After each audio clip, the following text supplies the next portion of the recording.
Solstice of Heroes, the what I imagine to be final update to Destiny 2 before Forsaken, is here. So, what is it? And what do I do?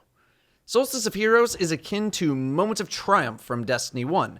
Triumph score has made a return and is actually in the game now, hooray, and is a way for you as a player to say that you completed Year 1 of Destiny 2 with a variety of challenges to go complete. You can find them all in-game or on your profile on Bungie.net. Things like do adventures, do the raid, play PvP. It's all there, and you can get rewards that you can only get during this time to show off how great you did in Year 1. Then you wear all of that gear in the future, and you go, look at all the stuff that I got back in Year 1 because I was amazing, and you show it off to other people in the tower, and they get super jealous, and it's great. The biggest thing from this event is probably the armor sets. You start with a green set of broken armor, like what you used when you started the campaign after the Red Legion attacks. You upgrade it into blue armor, which is the set before it got busted up, and then into purple armor, which is more or less the Ikora meditation set, I believe, and then into masterworked armor. Those previous armor models become ornaments as you upgrade the gear in case you want to use those previous sets instead.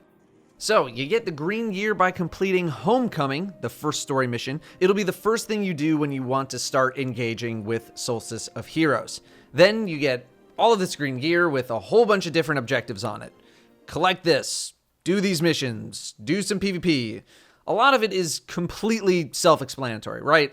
Collect 100 elemental orbs. Okay. Do 10 heroic public events.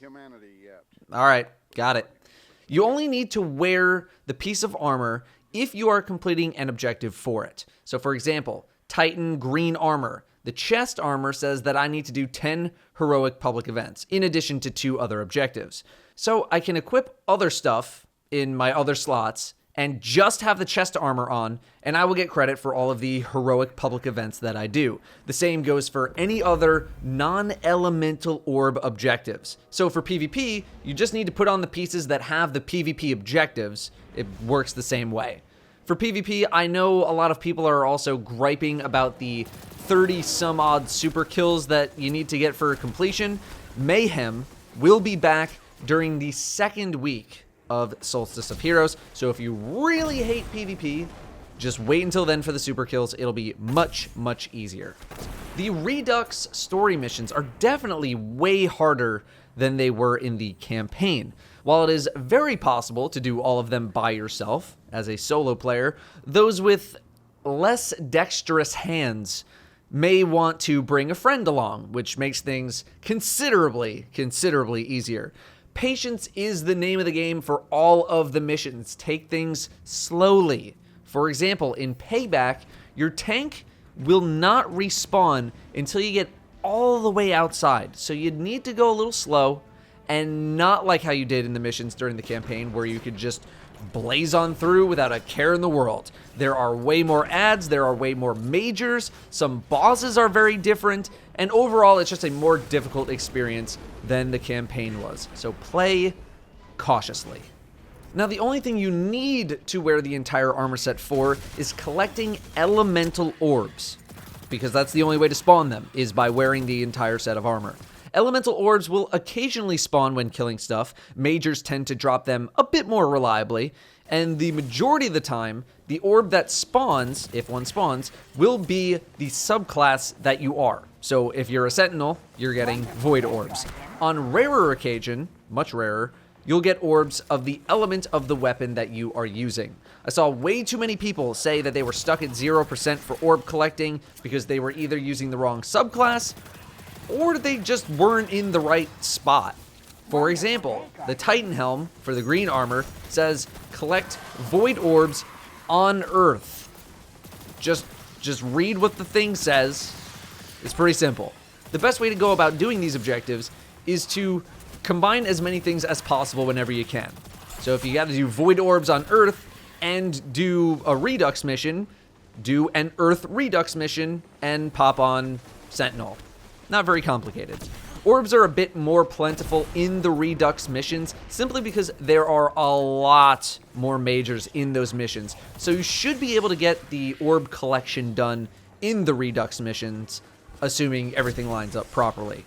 Note that if you need to collect orbs in strikes, if you're wearing the green set of armor, you're going to want to go into the Vanguard strike playlist at 140 power, and not the heroic at 350. Otherwise, it's going to be a real big struggle.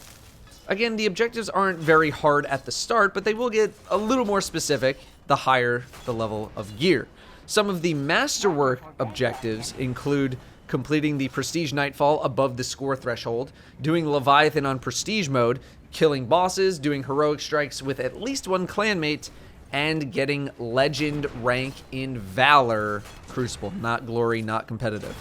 Note that the Legend in Valor rank is retroactive according to a Bungie Twitter post. Quote, if you've already reached Valor Legend, wear your armor into the Crucible to complete the masterwork. It needs to be worn to check the box, end quote.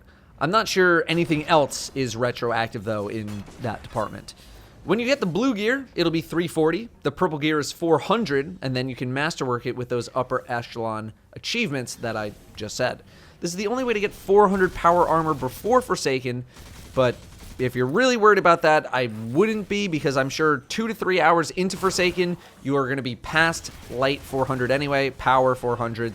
So don't worry too much about the power portion of it. It would make things like Escalation Protocol and Prestige Spire easier, sure, but it's not like those are impossible right now anyway. That is the main grind of the Solstice event. We also have the Moments of Triumph, but again, these are very self-explanatory. You simply buy the objectives from the statue, do them, and then when they're done, you have to redeem it from your inventory. You actually need to click on the bounty to get the points. All of the triumphs are right there in game. There is a second page, by the way, on the statue, so don't miss that. But they're all there. Do the campaign, do the expansion campaigns, do the public events, adventures, collect region chests, data fragments, yada, yada, yada. I don't think there's much of a guide to be made for that. I don't have a region chest guide. All region chests are on your map. They are per character, though, along with adventures. But there's a checklist on Bungie.net for adventures. Most of this is just do the thing. You did the thing, so here's points. Right, it's all right there. I feel really dumb making this video. 150 points gets you the Ghost Shell. 250 unlocks the ability to buy the Triumph t-shirt from the Bungie store. 300 gets you the Sparrow, and 400, which is the max, gets you the other Triumph emblem. Then, for you hardcore players out there, you can get a ship from getting the legendary armor sets on all 3 classes. My estimate for one set of armor is probably going to be about 8 to 15 or so hours, depending on your skill level.